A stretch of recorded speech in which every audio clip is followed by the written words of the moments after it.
Wisconsin, here we are. That's awesome. Well, yeah, let's go ahead and just jump into it. Anna, do you want to start with an introduction? Yeah. Thank you so much for having me today. My name is Ana Kraft, and I'm the founder and CEO of Xena Workwear. We design and manufacture stylish safety shoes and functional apparel for women in STEM and the trades. Awesome. Well, we are very glad that you're here. My name's Natalie. I oversee people operations. So for folks that don't know what that means, it's really like recruiting, HR, really everything that falls under the umbrella of making Hermeus a great place to work. Danielle? Yeah, I'm Danielle Mitrak. I'm the head of Quarterhorse engineering. So I am overseeing the development of our first vehicle. And then I'm Londergan, manager of manufacturing engineering, so kind of overseeing all that goes on out here in the factory. Mm-hmm. Yeah, so we are very happy to have you here and chat a little bit about the impact that you feel like you've had in engineering, specifically, with how women can present in a confident way in a very male-dominated field. So I'm really interested to know if there was a moment or an event that happened, like a specific time where you're just like, okay, I have to do this. I have to start this company and I have to start it now. Was there like a tipping point for you? There were actually many moments where I was really frustrated about my work boots because I was in a role where I had to lead teams through project planning sessions that were for massive multi-million-dollar projects, and I was required to dress professionally. So as soon as those meetings wrapped up, where I was typically the only woman in the room, which you're probably familiar with, one of the guys would typically suggest, all right, let's go out on the manufacturing floor to check on that project that we just discussed. And I had to hold up the whole room and say, wait, guys, I have to run back to my desk and put on my work boots. And I had multiple pairs, steel toes, under my desk, and none of them fit. I hated all of them. So there were so many moments where I felt like a clown walking on the shop floor, feeling uncomfortable. Instead of being really focused on the job, I was only thinking about the fact, like, these are dangers, and I feel so uncomfortable. So that was the frustrating part, and it's part of my nature that I complain about something long enough before I take some action. And there was one weekend where we got away with my husband and brainstormed a couple ideas of things that we could do, either stay in the corporate world. I would have done my master's in engineering or start a company. And I kept coming back to steel-toed boots. And that was kind of the weekend when I decided to give it a shot. Nice. How long from idea inception was it until you were able to drop off your first pair of work boots? So it took me a little bit over a year to go from writing a business plan, doing market research, creating a tech pack, finding a manufacturing facility, and going through 5 rounds of prototypes until I was happy with the initial design. Is a year a long time? It's actually fast. Okay. It's actually fast. We're so lucky that we found our manufacturing partner so quickly. I traveled to Mexico, met up with 5 different manufacturers. I had like a pitch deck for them, pitched the idea of what I tried to accomplish. 4 of them had the capability to do what we wanted to do and wanted to work with us, and we picked one partner who took us serious enough as a small company, as a startup, but had the capability to do what we needed to do. So we're so lucky. We found them so quickly. That's awesome. I'm curious, Danielle and Ellen, if you all have personally experienced like a gap in maybe not just like footwear specific for women, but like clothing in general, when it comes to like presenting professional in an office, as well as balancing that with working on hardware day to day, be at a test site.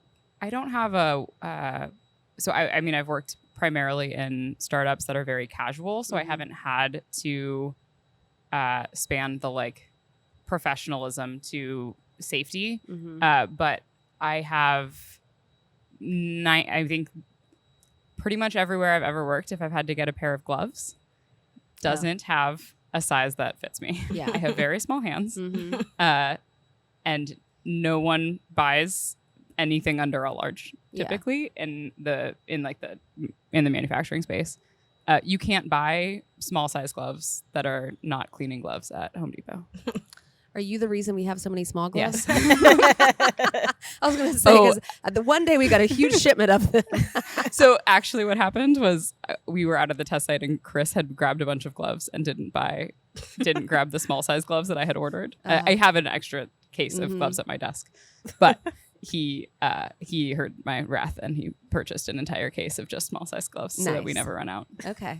Very good. Good learning opportunity for him. What about you, Ellen?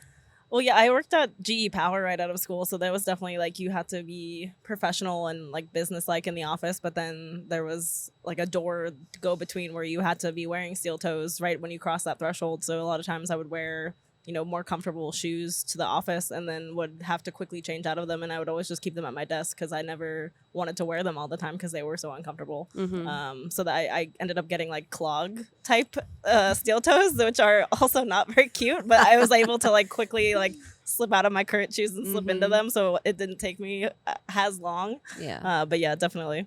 Okay. What Anna, what kind of feedback do you get when you're trying to raise money or get clients or customers, whatever it is, that think that this is not needed in the workplace or not a like a successful business plan? Yeah, I think a lot of men who are safety managers who I talk to don't get the value proposition right away. They think like, oh, we make cute boots for women. That's not the main differentiator of Xena. The thing that makes us different is that we make shoes that actually are designed around a woman's foot. The problem we're trying to solve is that so many traditional companies apply the so-called shrink it and pink it concept, where they take men's boots, men's jackets, men's gloves, make them smaller, make them pink or purple, and this is not a solution. Like, Right. In order to be safe, we need PPE that fits well. So there's an educational component that goes hand in hand with a pitch, but we were really lucky and grateful that we were able to raise funding in 2019, 2 months after our launch, and just raise another round of funding this year. Do you think that you have a large customer base of folks who are doing other things in their workplace to also support women in technical fields? Or is this kind of like an entryway into that? I'm curious if you have people that are like, I didn't know we had to do anything different, or if they're kind of pioneers in whatever industry they may be in already. Yeah, I would say a lot of our customers are pioneers in, like, I would call them rebels, Nice. rebels with a purpose, are kind of changing the kind of status quo in a lot of different companies and different industries. And we can talk about the exact numbers later, how much progress we've made in engineering versus construction versus like specifically trades professions, women who are electricians and plumbers. So I would say a lot of our customers are trailblazers in their field. Nice. That's great. Yeah, I think what you mentioned about like the education piece, when you do get the pushback on like this isn't needed, I think we see that in a lot of different areas where men sometimes feel like we can treat every single situation the same.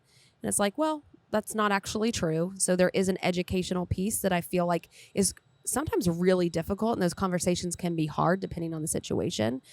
So it's nice too when it's like the companies are trying to bring in an educational piece instead of just like, this is what we're doing. It's also like, why is it important?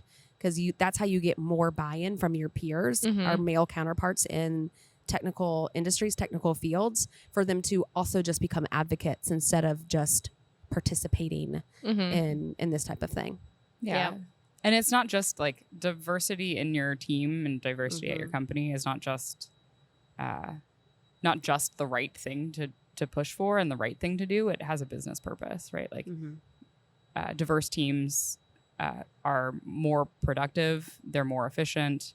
There's like a lot of studies that show that companies that have women in the like a high percentage of women in their executive branch or in their executive team are more profitable on average. What are some of the, and this is a question for all of you all, what are some of the most successful initiatives that you all have seen us either take here, you've seen at other companies in your past jobs, that makes a more welcoming and productive environment for women to be in, again, in technical fields? Does anything jump out? We're like, man, that's worked really well. I mean, Just an angry silence. where I always my first thought goes to I'm also biased is providing the PPE that fits everyone. So allowing people to get, men and women, to get the PPE that fits well. You will create an environment where you have really increased safety compliance, and you will be more productive because you don't have to change your boots all the time. Yeah. And like just be focused on the job and deliver your best performance. Yeah. I'm drawing a blank on successes. Okay. Yeah. Okay. I mean, I think we do a pretty good job here, but I'm Yeah. not like, I don't think we necessarily have like an individual initiative that's one done individual, right. correct? Like Yeah. we look at it pretty holistically to drive a more inclusive workplace. Mm-hmm. Yeah, I was gonna say it's kind of less about like the initiative and drawing attention to it, but having those like conversations constantly, almost, where you shouldn't feel, you know, scared or whatnot to bring that up to someone even during the meeting or right after, and just say like, you know what, that wasn't, you know, can we talk about this a little Right. bit more, and being comfortable in your workplace enough to be able to have those conversations. Yeah. Yeah, I would say, if I could add to this topic, it's I think the goal should be to create meritocracy in every company. So we shouldn't care like if it's an idea coming from a man or a woman. There's still some unconscious bias, but if we all just try to get the best ideas out of every single meeting, like I think we all would be so much more successful. I agree. What do you think are some of the initiatives that have worked really well recently, just like STEM initiatives, to get more women, specifically young girls, because I think that's really where we need to target, interested in technical careers? One thing that I found out about just a year ago is that the Girl Scouts have a new STEM pledge. I think it's in place for the last couple of years, but I think that's so important to invest early, because girls around the age of 12 to 13 and sometimes even earlier lose the confidence and think that they can do math, or they're not supposed to be good in physics, and for some reason they lose this confidence, and then it's too late once they get to the decision point what career to choose. They think they're not supposed to go into engineering or any other STEM professions. Yeah, I mean, that was my older sister got told when she was like in third grade or second or third grade that she was bad at her times tables just because girls weren't good at math. And my mom was like hammered in that I could be good at math because my sister really got like pushed, or maybe she wasn't like it maybe wasn't something that she was super excited about and excited to do. And so maybe it wasn't like something that she wanted to do ultimately. And that's perfectly fine. But it's not because she's a girl that she wasn't into it. Right. Yeah. Yeah, when I was at GE, actually, I volunteered a lot with like a STEM program for an elementary school. So it was not just specifically to girls, but I think just getting that STEM like background and just awareness earlier on. Like I didn't even know engineering was a thing I could major in until I was like a sophomore in high school. Yeah. I just like didn't know about it. My whole family was in the business kind of world. So I think just getting that awareness earlier on and having that be something that you could look up to and look forward to definitely would help. Yeah. It absolutely is more like is critical to get more women or get young girls interested in STEM, but there's also a large number of women that graduate college in the engineering field and with an engineering degree that never go into engineering. Yeah. And so they're like, why do you think that is? It is difficult to be in an interview go through the interview process and not see anyone and they not see another woman in that whole process. I mean Cody Castor, who's our lead structures engineer, like it was our we had a moment at the end of her interview that was like, oh, this was weird for both of us, because it was like it was the first time we were talking to women, to another woman that had like the similar level of experience, and she was the first woman that I ever hired, right? Like it's that's years into my career, right? Right. Yeah. Would you say that when you went through engineering school, you had more women in your class? Because I think that's where it starts already. When you go in, I feel like, okay, you're already getting used to like, oh, where are all the girls? Yeah. And I think personally, like I was always I always had guy friends growing up, and it's like, you know, I mean, there's nothing different. Like, that's perfectly fine. But like, yeah, there's like 25% women in the classes I was in, and that tapered off as you got closer to graduation. And yeah, it's been really interesting to see, especially before the pandemic. We've seen a little bit of a drop off since then, but prior to that, local schools were reaching out to me. I mean, at that point, I had a technical recruiter title at an 8-person company, you know, and they were reaching out being like, hey, can you come to our school and do a project? Can you bring people and do projects with our students? I was like, how old are they? They're 5th graders. And I was like, that's so freaking cool. I'm like, we'll see if we can figure something out. I'm sure we can. So it's like, we got to go on campus to a elementary. I'm like, what is the 5th grade? Elementary around the corner. And it was just really cool to see a classroom full of just like really interested and like pure, bright-eyed little kids, just like, wow, this is so amazing. And none of them had any, like, they weren't thinking about like career. They didn't have any self-doubt. They're just like, this is awesome. Yeah. And it's like, when you can reach people at that age and kind of keep that spark alive of like, this is really cool, this is really interesting, this is fun. I think that really lends to their experience and wanting to go chase down a career in the thing that brings them joy and that is fun to them, instead of being like, math is hard, so I don't want to do any degree that is hard, you know, that has where I have to go sit in a math class. So yeah, I think it's been really interesting. We also work with a lot of universities in a lot of different capacities. We obviously have an internship program. We've worked with, I think, over like 25 universities nationwide now, which seems crazy. We've only been doing our program now for 2.5 years. And partnering and being a part of the Brooke Owens Fellowship and the Patty Gray Smith Fellowship is like huge. And those like the purposes of those fellowships are to get women and people of color into the engineering force and really bridge the gap, which is another reason why women and people of color fall out of the engineering field or don't go into engineering after they graduate. Right. Getting them experience in the workplace early, and it's really exciting to me that like Hermeus has been doing that for a long time. Right. And Ana, I actually saw on your all's website you all offer like a student discount, which I thought is great because, one, students are poor, but two, again, it's making things that are accessible to them that otherwise may not be. And I think that that's so important. So why did you all choose to what made you think of that opportunity to kind of partner with universities and allow that? Yeah, so it's a really simple way for students to get a small discount. I remember myself when I started my first internship. So I was studying international project engineering in Germany, and we all had to go abroad for our internship semester. And I applied in many different countries, and got the most interesting offer came from Waukesha, Wisconsin, where I did an internship in EHS and quality assurance at a steel cutting tool facility.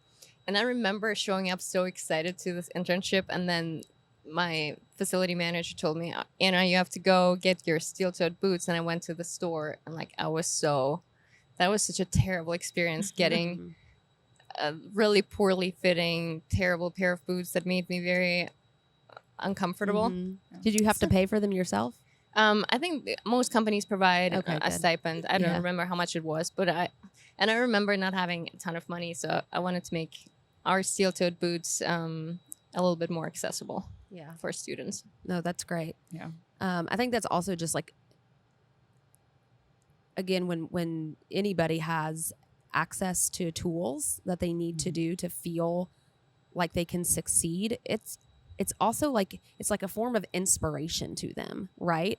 When they are like, okay, now I look the part, I feel the part, I have the tools, whether it's literally a tool belt, now I can go do the thing and feel good about doing it. So I think that that's like a huge, again, for young people, but also for us who are early mid-career, it's important to have that feeling of like comfortability and showing up and doing your job. Like, it seems like such a simple ask. Exactly. Yeah, it seems kind of silly, like saying it in words, like we want to feel comfortable at work.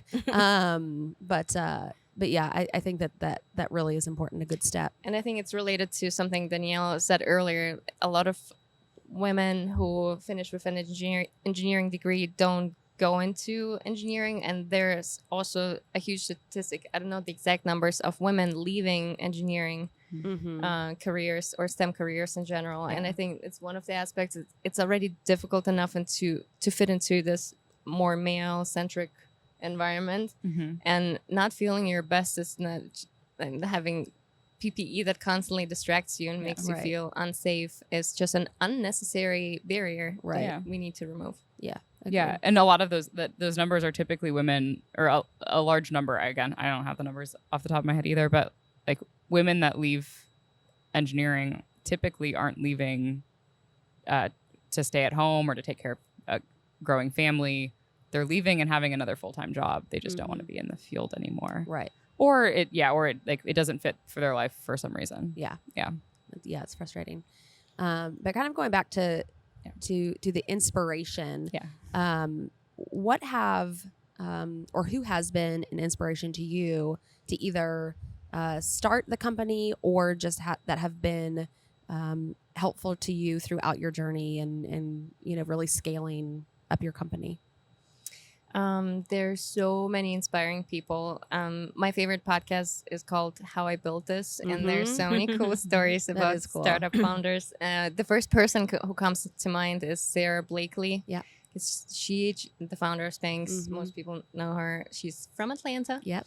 I think she's the perfect example of an entrepreneur. Like, she did everything from scratch. I think she had $500 in her pocket when she started. She was selling fax machines door to door. Did not like that job and decided to start Spanx and built this into this massive company, and like sets an amazing example of how to run a company. So I think she's been one of the most inspiring women, and it shows you don't have to be an expert in that field. When we started Xena, we had so much pushback from our families and some friends who said, you guys are not experts in PPE or footwear manufacturing. And those examples like Sarah Blakely showed you don't have to be an expert in the field to start a company, because it allows you to think outside the box. As long as you have, I feel like with an engineering degree, you can take it into so many different directions, like applying design thinking, like what's the problem you're solving, and just find the way to find a solution. How do you go about finding mentors for yourself? It's been a little bit tricky during the pandemic, and I wish I had more mentors, specifically women. When we worked at a co-working space in Milwaukee, that was really helpful to run into other startup founders, and like, just, like, I know this guy just raised a round of funding through a SAFE, or this guy's like working on a new product and has a manufacturing facility in Mexico. So it was really nice to talk to people. And I think during the pandemic, we all got so disconnected, and I'm so glad we're back to more in-person events and connecting with people. And yes, agreed. What about you all? One thing that I've realized is I appreciate. I've had several mentors. One, like, I was paired with a woman chief engineer when I was working at Northrop as an intern, and she's fantastic. But one thing that I like recommend and have appreciated is finding mentors that are not women. It's like it's kind of trivial to say, but like, there aren't a lot of women that can mentor. There are fewer women that can be your mentor. So if you're looking for just women. You're not going to find somebody that has the experiences that you're looking for. So I've found a lot of like great mentors from past companies that Rob Meyerson, who was like on our board of directors and was the president at Blue when I was there. And that's been fantastic, right? Really identifying what you're looking for from the mentorship relationship, what specific areas you're looking to grow into, and finding a person that's done, like performed well in those specific traits, and really like kind of cherry picking people for their specific experiences, to get insight, has been helpful. Yeah. I wish that was some advice that I had earlier on in my career, is seek out mentors. I somehow like had this misconceptions that a mentor was going to appear and be like, here's how to be better at your job. And I have like probably over the last 3 years have made such a huge effort. I definitely haven't figured it all out, but it's like I've made it a lot bigger of an effort to reach out to people, kind of like you said, cherry pick find the people that there's no one person that's going to be a perfect mentor for you in every single situation in which you need help. And so I have reached out to a lot of folks over the last year, and something that I find really refreshing, and it surprises me every single time, everyone's willing to talk to me. I mean, it's true. Everyone's like, yeah, let's grab 15 minutes on my calendar. I'm like, really? So it's like, I think like people that have seen success in their careers, regardless of what it is, have been helped by somebody else. And so they're willing to help folks. So it's like, I wish, in my 20s, I had made a lot more of an effort to get mentors. So that way I could have accelerated my career a little bit faster. But I've definitely taken that to heart, over the last couple of years. But Ellen, have you found anybody or any tactics there that you think would be helpful to share? I actually think it's honestly nice too to have mentors outside of your field that you're in as well. They have a fresh perspective on, non-technical things and can help you out a lot with, how to be a better leader, how to be a better manager, how to get through some challenging situations and stuff like that. So not only seeking people out that are within your field, but also outside of your field, and just staying connected. I think universities offer a lot of networking events. Like I graduated from Notre Dame, so they have like a Notre Dame club of basically every city in the United States. So staying connected with those people as well, and using whatever past connections you have, and not just letting those kind of fall to the wayside. Yep. Ana, as a business owner and as a startup founder, I am sure that you have a lot of drive, because I'm sure some days are fairly difficult. I mean, we have plenty of money in the bank here, and some days we're like, what is happening? What is going on? It feels very stressful sometimes. So where do you get your drive from, and how do you kind of push through those days that are just like, what am I doing? Or do you even have that feeling? Oh yeah. Okay. I think everyone goes through phases. Most of the time I'm like, oh my God, this is amazing. I get to build a company from scratch and like build an amazing culture. But there are days where you run into issues, like you all are probably familiar, starting Hermeus. But what keeps me going are reviews or just feedback. It's enough to get one kind email from a customer who says, you made a difference in my life.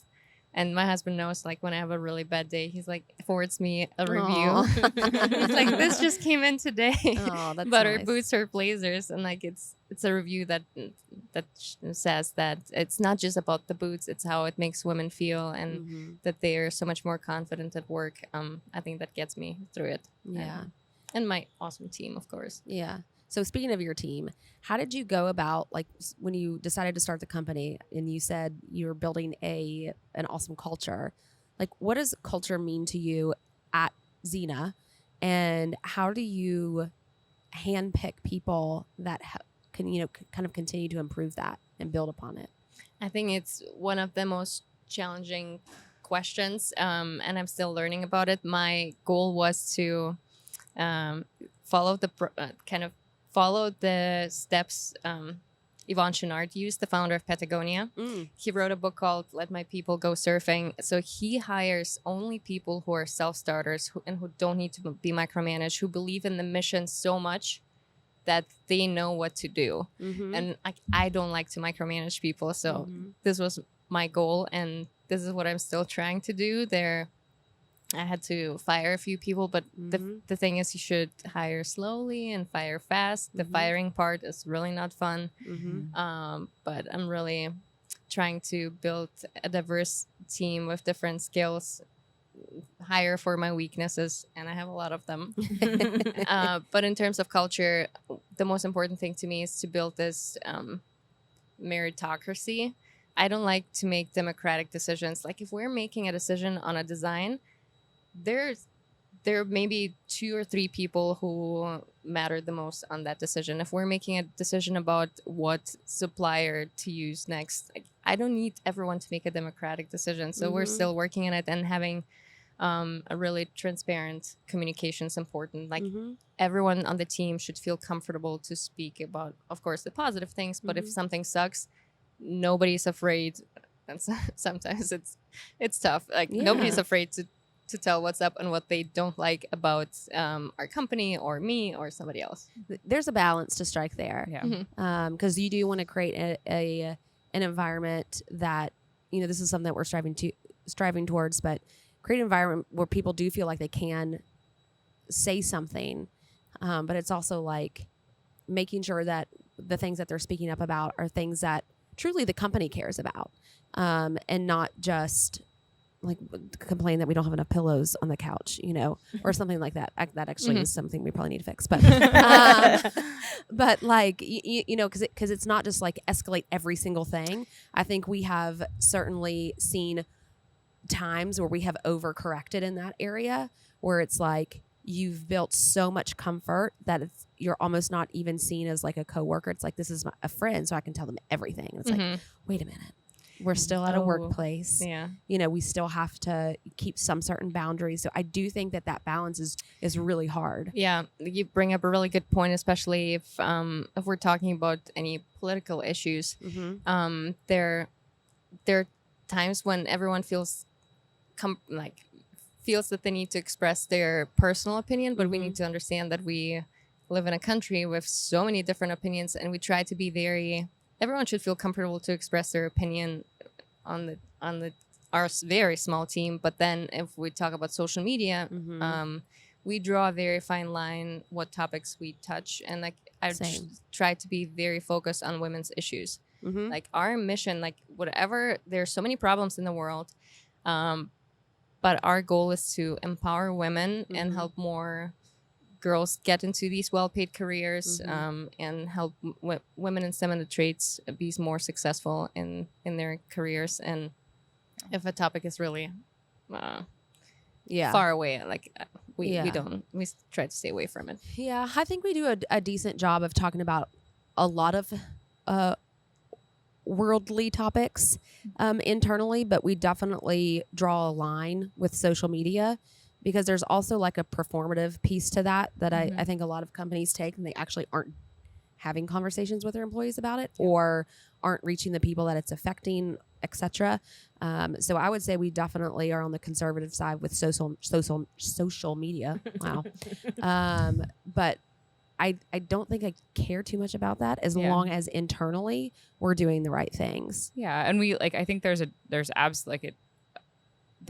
people will say like you should be able to bring your whole self to work, and I think that's very true in a lot of ways, but also you have to present that whole self has to be like professional, and in like you can't be disrespectful of any of your coworkers that have different opinions to you, and that's like it's part of like tying back to like diversity in the workplace. That's like that's like respect is a massive part of that, and so like if you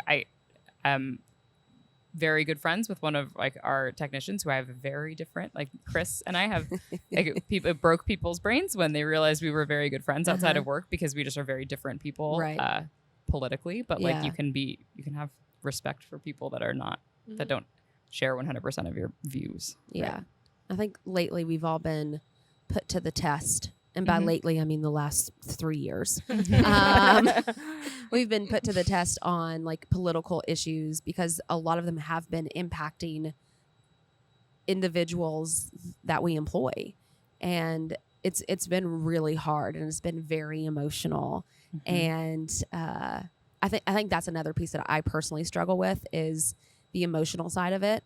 You know, in my job, I think I'm expected to have a certain amount of emotions and empathy, maybe even more so than others. But it's been really hard to balance. Like, okay, I'm a professional. I can be very level-headed about this while also like dying on the inside and just like wanting to just cry and scream and yell.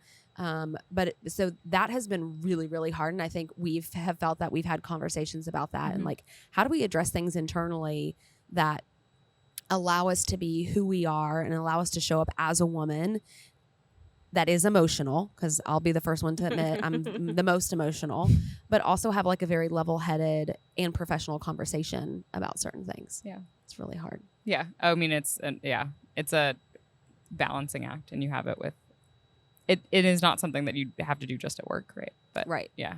Yeah. So we are all women who have direct reports. So we all lead different size teams here. Mhm. So you have one direct report that's a woman? One direct report that's one a direct woman. report. And then a few And a within few the within organization. Yep. And you have none. Yeah. But we have one We have one starting. coming on We the have way, one yeah. starting in a couple weeks. Yeah. Anna, how many people do you have on your team? Or women on your team? We're 3 women Awesome. now. So we're a team of 5. Okay. And we're running a really lean operation. It's only possible because we have an amazing manufacturing partner in Mexico, an amazing warehouse with a full team in Milwaukee. And yeah, so that way we can run. Mm-hmm. That's Lean. shocking to me. Is like that your team is that small. Yeah. Yeah, we just hired our 5th team member, and I'm so happy it's a social media manager because I did social media for a long time, and this is not my jam. Is that Christina? Is that her Yeah, name? Okay, yeah. I saw her on social media. She just like did her little intro. It was so cute. Yeah, I like she's that. awesome. So, you know, being that we have men and women reporting to all of us, like what do you think the expectations are as a manager to call out, point out, educate, etc. When there is a boundary crossed or there's just an opportunity to educate? Do you think it's your job to insert yourself in the situation, pull them aside? How do you handle things like that? I personally do it after the meeting, do a one-on-one. Mm-hmm. But I think it's necessary because if you don't correct it right away, it just creates worse. bad culture. But Yeah. I feel like you probably have more experience dealing with. You probably have more people reporting to you than I do. Yeah, I think for me it was actually kind of funny. So I worked with my fiance when we first started working, and now he works here as well. But he was one of those people that something happened in a meeting and no one said anything in the meeting, and we had just become friends. And I was like, why did you say that? And it was something that like he unconsciously didn't even realize was something that was wrong.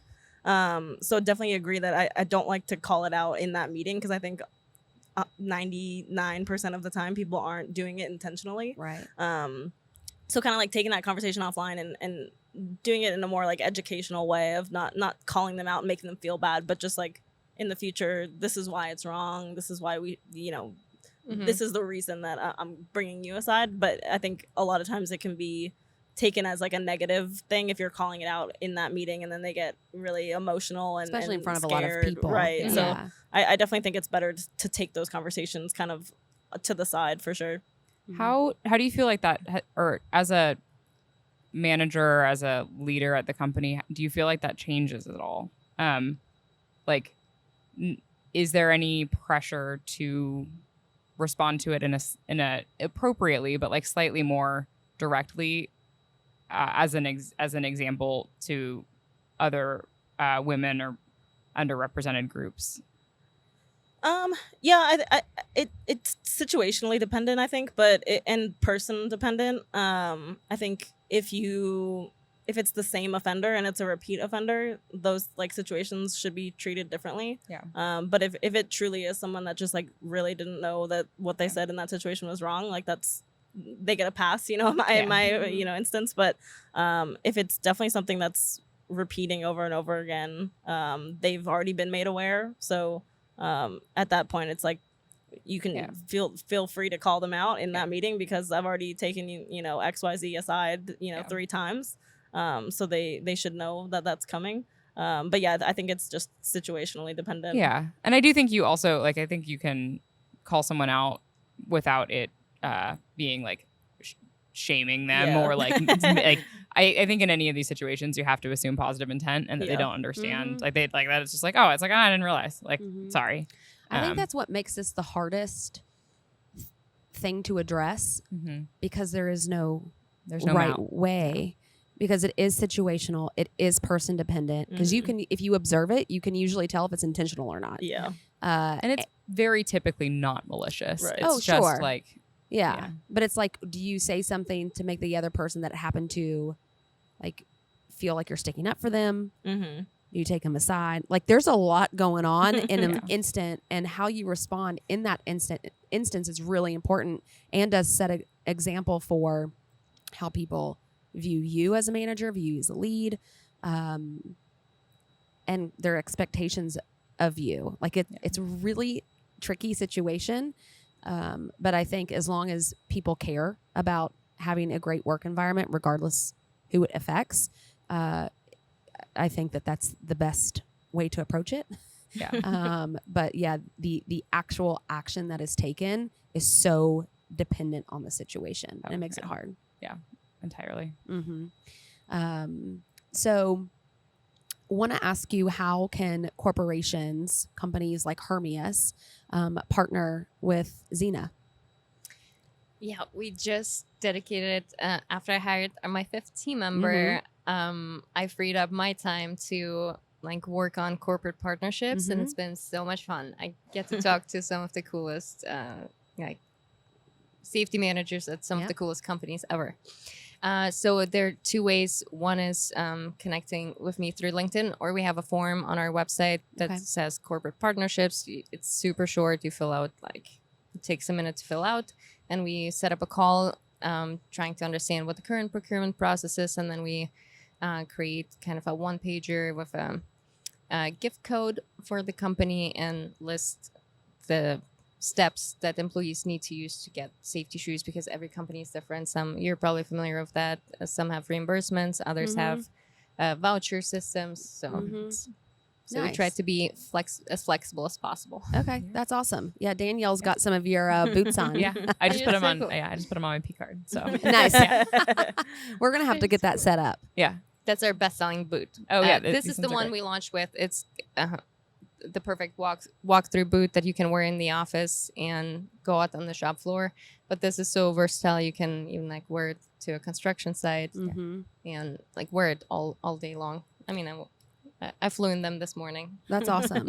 What inspires the different styles? Is it just customer feedback? Is it your all's personal experience?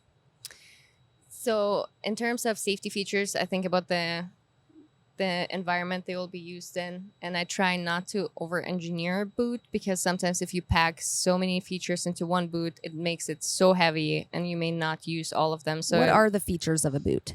So the most important features are protective toe cap.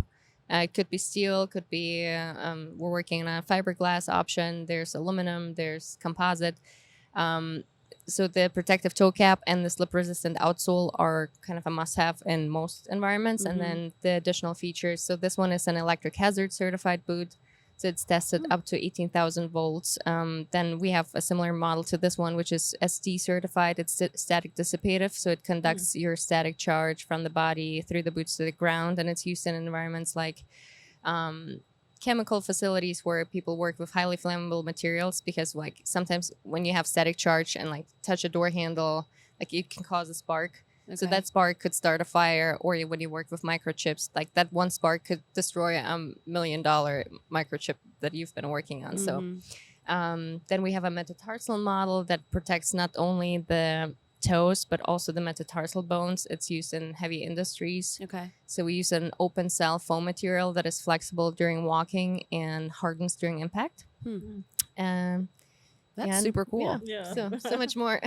That's amazing. And we're working on a few more models that will come out. We finally want to release a shoe similar to yours, like a lower model, flat model that will be highly slip resistant, and finally have a boot for women in trades. I feel like every time we release a boot, like I want it to be really durable, but then I see potential for improvement. So the next one will be just an amazing, rugged, beautiful, durable boot. I love that. I love that rugged and beautiful are used in like the same descriptive way to describe your boots. That's awesome. So what's next for Xena? Oh my goodness. So we want to there's so many things that we still need to fix for women. Like we get requests for FR clothing and high vis and so many gloves, but we try to stay focused on safety shoes. So I want to release the next 3 models, and then after that we'll have to make a decision whether we want to stick in the footwear space and deliver an additional products or potentially expand into workwear. I'm hoping somebody else will fix the problem, because if somebody asked me for functional pants for women, I send them to Dovetail, or if somebody asks for FR clothing, I sell them to Hot Work, and over time hopefully we'll be serving women globally. So we just expanded to New Zealand and Australia, which was very surprising. We didn't even plan that, but so many women have been ordering boots in New Zealand and Australia and paying $70 for a shipment. So and there were multiple partners who wanted to work with us, and we finally decided to give it a shot. And that's great. So the goal will be focus on safety shoes, focus on the US market first, but then when the opportunities will come along, expand internationally as well. That's awesome. I love that you called out Dovetail, and what was the other one? Hot Work. Hot Work. Are there any other women-owned or PPE companies made for women that you want to shout out and just say, like, kind of think that what they're doing is great work? So for gloves, I think it's called See Her Work. She doesn't have a ton of products, but she basically, her pain point was she couldn't find good gloves after a big, big like environmental disaster. She was cleaning up her house that was completely falling apart, and like all her gloves would fall off her hands. So she designed gloves. Let me think. And it's nice to see that companies finally start to realize that it's important to make women's PPE. I'm on a committee. We're writing a report about women's PPE, basically pulling data from military and showcasing, like, this is how men's and women's hands are different and feet are different and like everything else. And this is why we need specific, this is why the shrink it and pink it approach does not work. Oh gosh. So it's nice to see the change in the industry. Okay, good. Again, that just seems so obvious. But, yeah, sometimes I guess you do have to kind of put pen to paper there and say, here's the data. Yes. But awesome. Well, I think that I got through all my questions. I was really just interested to hear what inspired you, why you started Xena, kind of how you got to where you are. So I feel like we really covered that. But is there any other items, topics that you would like to just share, either about your story or any advice to women in engineering technical fields? Let's see. Oh my goodness. I would say if anyone has any additional requests for any type of PPE, like, I always love to learn about the needs and especially different professions, because my background is in manufacturing and I still have so much to learn about so many other industries and areas. And I think we all should inspire more girls to enter this field, not only because it's incredibly fun and fascinating, but it's also well paid. And I think this is one of the ways that we can close the gender pay gap. So yeah, overall, really grateful for the opportunity to be here. Hope to partner with you guys, and yeah, love what you're doing. You're setting an amazing example here at Hermeus, having so many incredible women on the engineering team. I looked up your LinkedIn profiles. I'm like, damn.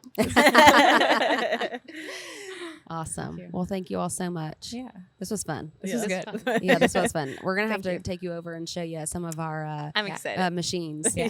Yeah, we'll go take a look. Yeah. Cool. All right, sweet. Awesome. Thank you. Thanks. Thank you.